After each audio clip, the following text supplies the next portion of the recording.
they can live very comfortably without anxiety, and after finishing the present material body, they can enter into the kingdom of God. That is the whole program for the conditioned soul. By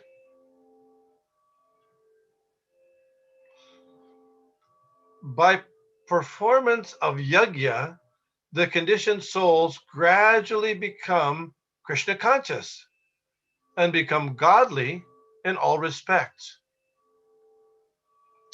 In the age of Kali, the Sankirtan Yajna, the chanting of the names of God, is recommended by the Vedic scriptures.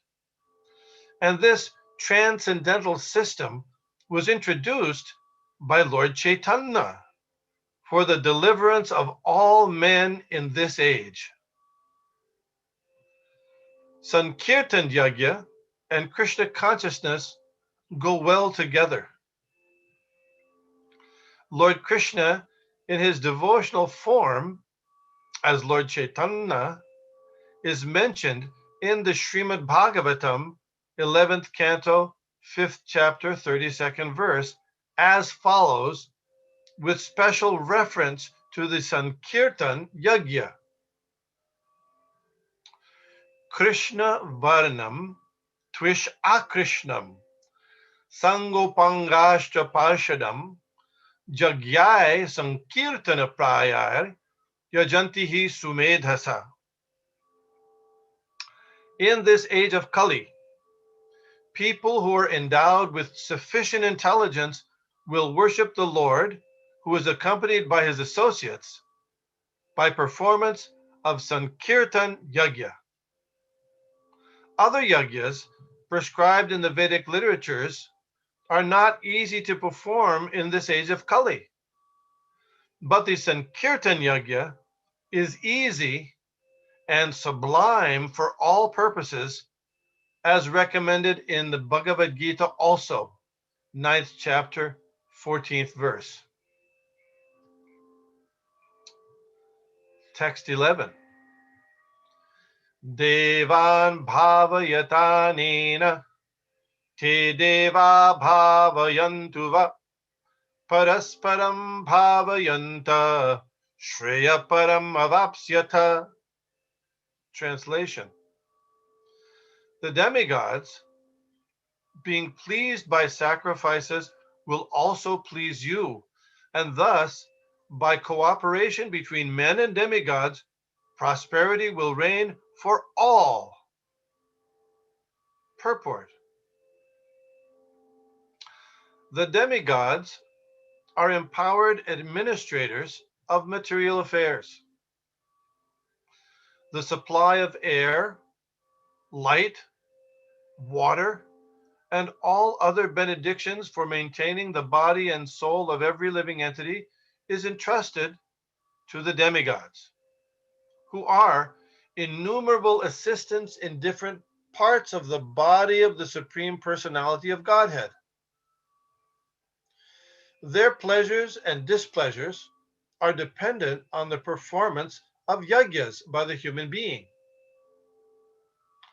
Some of the yajnas are meant to satisfy particular demigods, but even in doing so, Lord Vishnu is worshipped in all yajnas as the chief beneficiary. It is stated also in the Bhagavad Gita that Krishna himself is the beneficiary of all kinds of yajnas. Bhoktaram yagyatapasam. Therefore, ultimate satisfaction of the Jagyapati is the chief purpose of all yajnas. When these yajnas are perfectly performed, naturally the demigods in charge of the different departments of supply are pleased, and there is no scarcity in the supply of natural products. Performance of yajnas has many side benefits, ultimately leading to liberation from material bondage. By performance of yajnas, all activities become purified. As it is stated in the Vedas, Ahara Shuddhau Sattva Shuddhi Sattva Shuddhau Dhruva Smriti Smriti Lambhe Sarva Granthinam Vipramoksha. By performance of yajna, one's eatables become sanctified, and by eating sanctified foodstuffs, one's very existence becomes purified. By the purification of existence, finer tissues in the memory become sanctified, and when memory is sanctified, one can think of the path of liberation, and all these combined together lead to Krishna consciousness, the great necessity of present-day society. Text 12. Ishtan bhogan hivo deva dasyante jagya bhavita tairdattan apradayayibhyo yo bhungte stena evasa. In charge of the various necessities of life, the demigods, being satisfied by the performance of yajna, sacrifice, will supply all necessities to you. But he who enjoys such gifts without offering them to the demigods in return is certainly a thief. Purport. The demigods are authorized supplying agents on behalf of the Supreme Personality of Godhead Vishnu. Therefore, they must be satisfied by the performance of prescribed yajnas. In the Vedas, there are different kinds of yajnas prescribed for different kinds of demigods, but all are ultimately offered to the Supreme Personality of Godhead. For one who cannot understand what the Personality of Godhead is, sacrifice to the demigods is recommended. According to the different material qualities of the persons concerned, different types of yajnas are recommended in the Vedas. Worship of different demigods is also on the same basis, namely, according to different qualities. For example, the meat eaters are recommended to worship the goddess Kali, the ghastly form of material nature. And before the goddess, the sacrifice of animals is recommended. But for those who are in the mode of goodness, the transcendental worship of Vishnu is recommended. But ultimately, all yajnas are meant for gradual promotion to the transcendental position. For ordinary men, at least 5 yajnas, known as Pancha Mahajagya, are necessary. One should know, however, that all the necessities of life that the human society requires are supplied by the demigod agents of the Lord. No one can manufacture anything. Take, for example, all the eatables of human society. These eatables include grains, fruits, vegetables, milk, sugar, etc.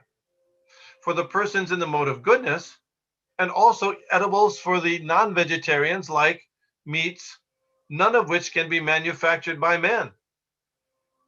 Then again, take, for example, heat, light, water, air, etc., which are also necessities of life. None of them can be manufactured by the human society.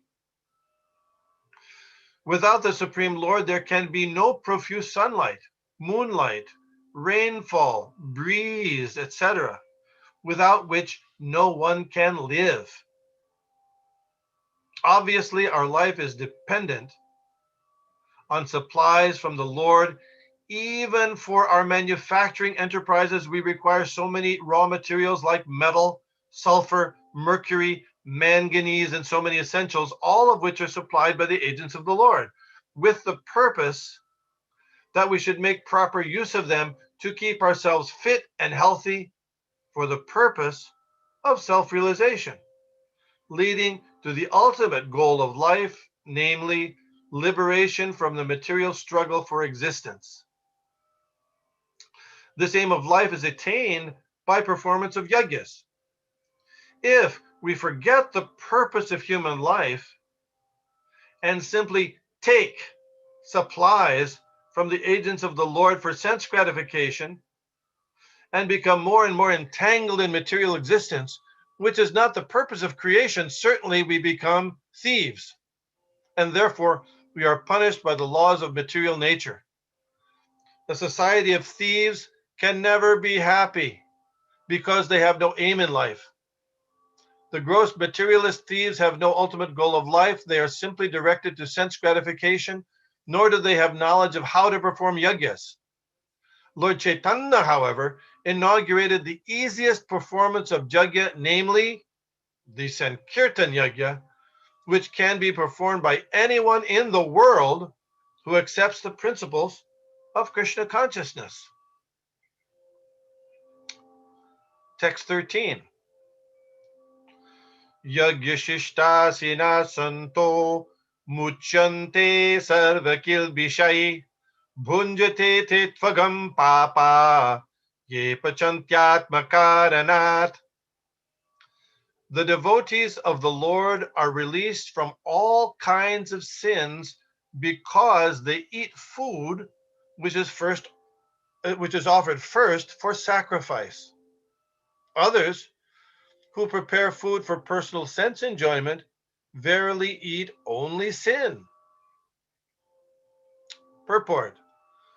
The devotees of the Supreme Lord, or the persons who are in Krishna consciousness, are called Santas, and they are always in love with the Lord, as it is described in the Brahma Samhita, 5th chapter, 38th verse. Premanjana charita bhakti vilochanena santas sadaiva hridayeshi vilokayanti. The santas, being always in a compact of love with the Supreme Personality of Godhead, Govinda, the giver of all pleasures, or Mukunda, the giver of liberation, or Krishna, the all-attractive person, cannot accept anything without first offering it to the Supreme Person. Therefore, such devotees always perform yajnas in different modes of devotional service, such as Shravanam, Kirtanam, Smaranam, Archanam, etc. And these performances of yajnas keep them always aloof from all kinds of contamination of sinful association in the material world. Others, who prepare food for self or sense gratification, are not only thieves, but also the eaters of all kinds of sins. How can a person be happy if he is both a thief and sinful? It is not possible. Therefore, in order for people to become happy in all respects, they must be taught to perform the easy process of Sankirtan Yajna in full Krishna consciousness. Otherwise, there can be no peace or happiness in the world. Hare Krishna. Is that 520 yet or no? Should I do one more? Yeah, we have one more minute. Okay. Annad bhavanti bhutani parjanyad anna sambhava jagyad bhavati parjanyo jagya karma samudbhava. All living bodies subsist on food grains, which are produced from rains. Rains are produced by performance of yajna, sacrifice, and yajna is born of prescribed duties. Purport. Srila Baladev Vidyabhushan, a great commentator on Bhagavad Gita, writes as follows: Je indriyadi angataya vastitang yagyam sarveshwaram vishnum abhyacharya tachchesham ashnanti tena taddehayatram sampadayati dayanti te santa sarveshwarasya yagya purushasya bhakta sarvakil vishayar anadi kala vivridhayar atmanubhava pratibandhakayar nikilaye papayar vimuchante. The Supreme Lord, who is known as the Yagya Purush, or the personal beneficiary of all sacrifices, is the master of all the demigods who serve him, as the different limbs of the body serve the whole. Demigods like Indra, Chandra, and Varuna are appointed officers who manage material affairs, and the Vedas direct sacrifices to satisfy these demigods so that they may be pleased to supply air, light, and water sufficiently to produce food grains. When Lord Krishna is worshipped, the demigods, who are different limbs of the Lord, are also automatically worshipped. Therefore, there is no separate need to worship the demigods. For this reason, the devotees of the Lord who are in Krishna consciousness offer food to Krishna and then eat, a process which nourishes the body spiritually. By such action, not only are past sinful reactions in the body vanquished, but the body becomes immunized to all contamination of material nature.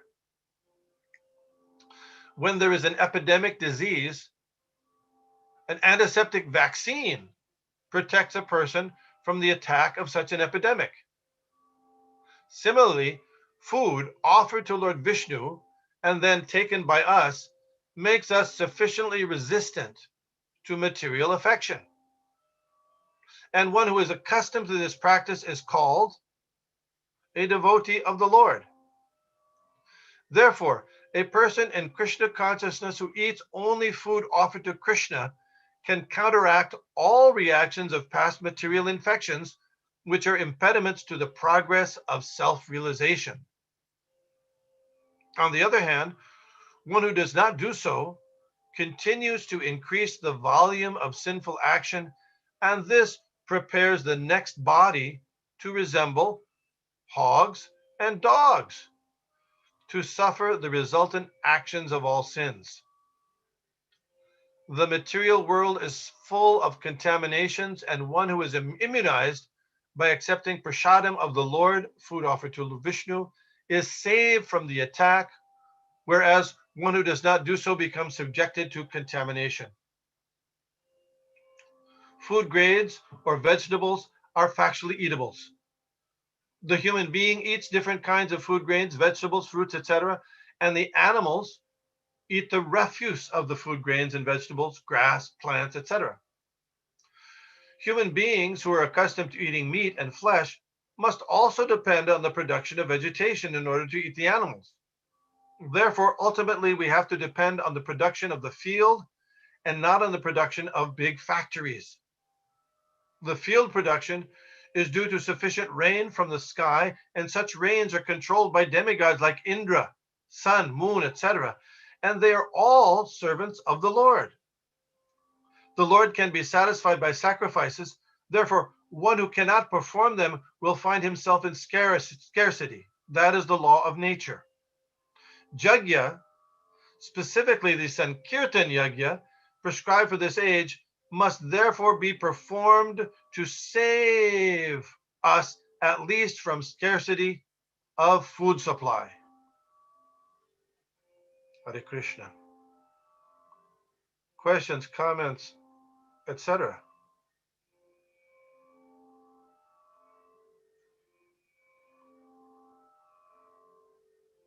Hare Yashva, Hare Krishna. Is that a question or just to say hello? We can't, you're on mute. Thank you. It was very wonderful, your class. It raised a lot of points.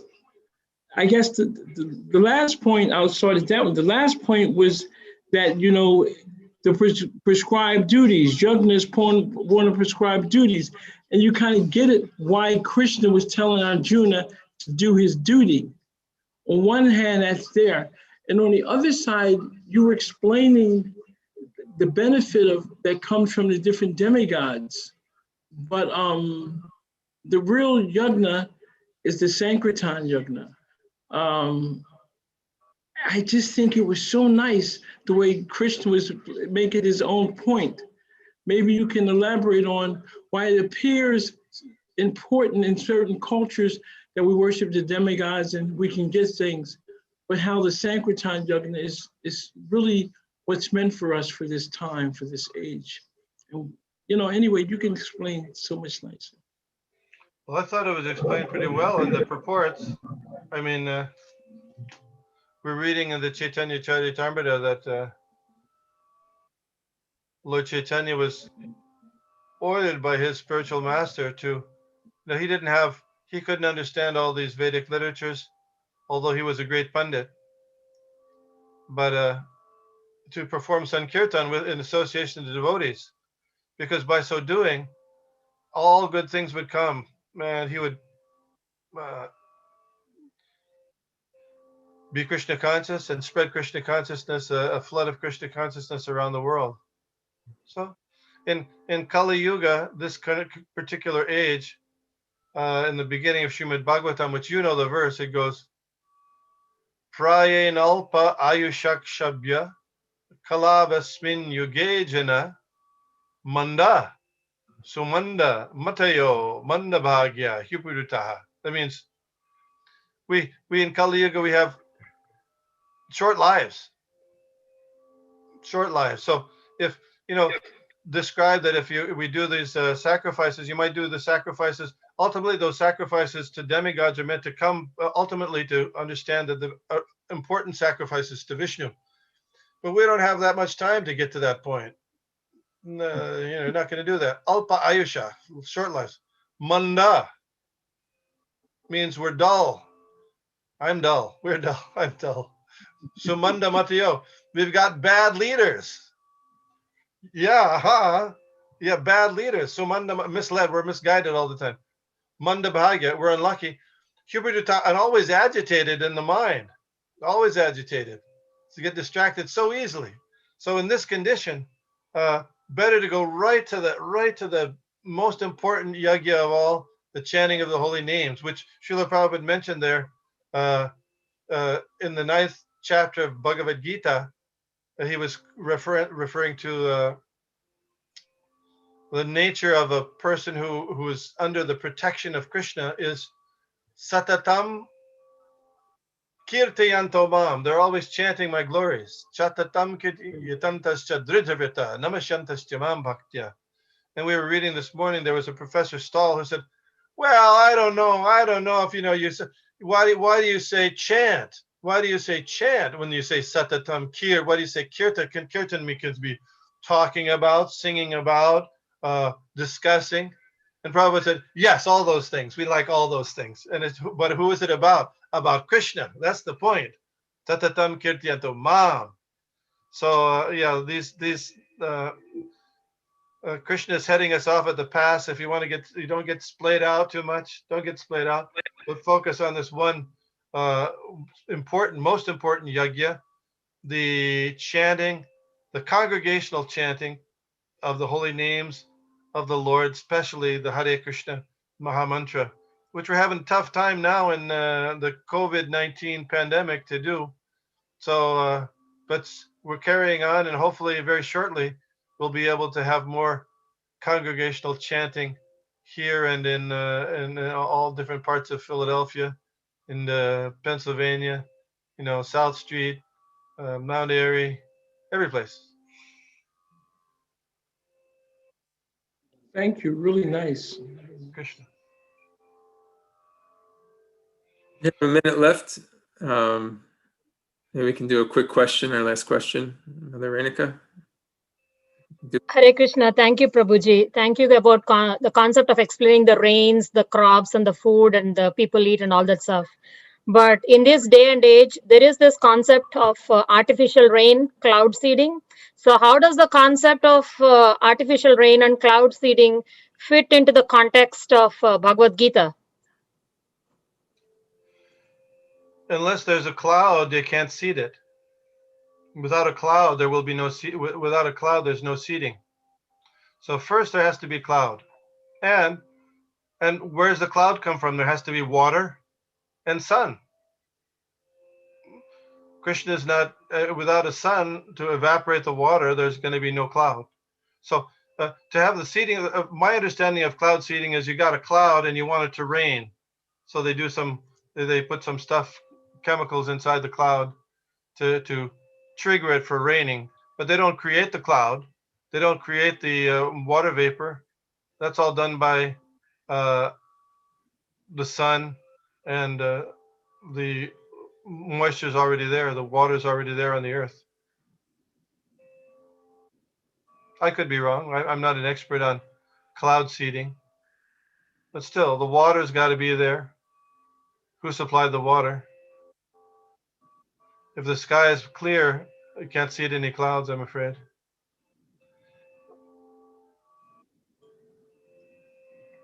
Okay. Thank you, Vishnu Thank you, Prabhu. Prabhu. Krishna. Very interesting. Thank you all to all the Vishnu Thank you, Prabhu, as well as all the participants tonight that came to listen. We will convene again on Friday at 5 o'clock. Vishnu Prabhu also, I just wanted to mention, leads a book study of Srila Prabhupada. Right now we're reading the book written by Mother Yamuna in reference to Srila Prabhupada. That is every Thursday at 7 o'clock. If you really want to get a good glimpse and insight into Srila Prabhupada's life and how he developed ISKCON, this is a great time to join. Again, 7 o'clock on Thursday evenings. Hare Krishna. Hare Krishna. Vacha Hare Krishna, kalpatarubhyascha kripa Kripa sindhubhyevacha sindhubhyascha patitanam patitanam pavanebhyo pavanebhyo vaishnavebhyo namo namaha. Thank you very much, Prabhu. Thank you. Hare Krishna. Hare Thank you, Krishna. Prabhu. Thank you.